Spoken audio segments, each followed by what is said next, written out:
everybody, I am with the mind behind one of what I think can be an epic poker integration in the application world, Let's Poker. I want to talk a little bit about, first of all, where did the inspiration for this application come from? Well, I started, actually, I came from esports. I used to play Counter-Strike, and I developed a software for Counter-Strike at some point. It was like a ranking system for gaming. And then I transitioned into poker. I wanted to see the online lobby on for live games, you know, like on Poker Client has the full player list and their stacks, and you can see the blinds and everything is up to date.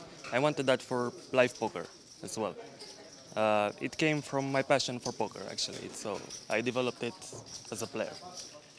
Well, I can't tell you how many times, not only as someone in the media, but as somebody who's just around poker players all the time, I've seen people coming in, like lines to figure out where their seat draw is, the consistent question, how much longer till this break, what are the next levels? And so, I mean, it seems like such an obvious answer to a very clear problem that's existed for a really long time, but the hurdles and the obstacles that I think present themselves in getting this information, I can only imagine. Can you talk a little bit about how you've been able to actually get the information from casinos and from tournament staff? Well, it's more than the app on the phone. Actually, it's an entire system. So it starts from registrations to everything like the TD inputs, the tournament structure, blinds, binds, absolutely everything. The tables, their numbers, everything. And then it ties in, it's a complete system. So the app is up to date all the time. Everything works by itself. Well, one of the things I've noticed is that there's one sort of similar app, which is, I would say, and I'm not trying to throw any shade, but it appears extremely rudimentary in terms of the technology compared to what this app looks like, just in how it looks and how it functions. So what's your background in the development part? How were you able to create something that seems so much next level than what we have now? Yeah, I actually saw a gap in the entire poker industry, IT. The IT is not that good. Software in general is not super good. And I started programming when I was 8 years old, I think. By 11 years old, I had some software that was running at some big companies. And then I kept playing with computers. And I got into programming, and I think I know what I'm doing. I'm doing it more with modern technology. They are stuck with some legacy systems which they cannot change, and because I started fresh, this can go much further, much more easily. So it's in the cloud, which is good because you don't need any extra equipment, and you can integrate it anywhere. So what do you see as, in terms of how many, tournaments and, tournament seasons and systems you're working with, how many casinos you're working with? What do you see as the future? How long before basically everyone is using and integrating this software?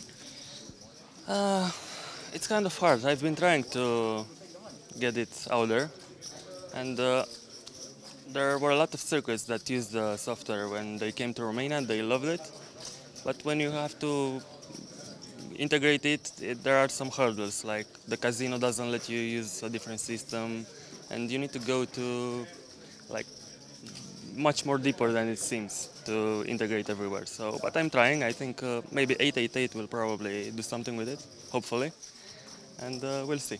So that's actually one of the things I was going to ask, is I think one of the most difficult things when you're dealing with major sort of corporate style casinos or brands, of which there are, actually really not that many.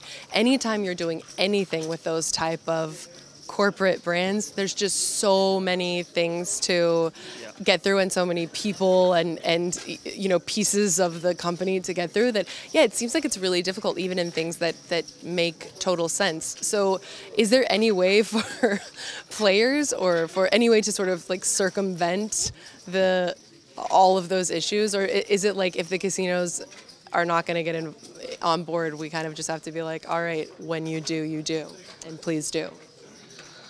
Well, unfortunately, I don't think there is, because it won't be in sync. If you need to see the clock, it needs to be the clock of the system, not the casino clocks. Because actually, it's a funny story. We tried to synchronize my app with a different clock once, and we found out that their seconds were not full seconds. After 1 hour, Stop. Yeah. There were 1 hour, it was out of sync by at least a minute. So a blind level of 1 hour was, they 59. discovered that they had a problem, and I told them about the problem. Yeah. That's so crazy. Oh my gosh, that's so crazy. All right, well, for those of you who are out there who want to have access to this, and especially if you're in the media, if you're playing events, it's already just being here, it's been so nice and convenient. So for those who are looking to have access to more information and accurate on-time information, where should they go? Where can they find it? It's just Let's.Poker. The domain is poker. It's the simplest domain name ever. So LetsPoker. That's it. LetsPoker. That's it. And you can just literally go to the App Store or the Google, App Store, Android, whatever you want. Download it if you want it on your phone. I'm so impressed and really grateful, actually. Like for me in my industry, this is amazing. Super grateful. Thank you so much for taking the time. You guys definitely want to get it. I'll be talking a lot more about it, and I hope we see it with everything. WSOP, please, sweet baby Jesus, let's get it done. Thank you guys so much. You're with us here at the 888 Poker Live in Bucharest. I'm Sarah Herring. You're on PokerNews.com.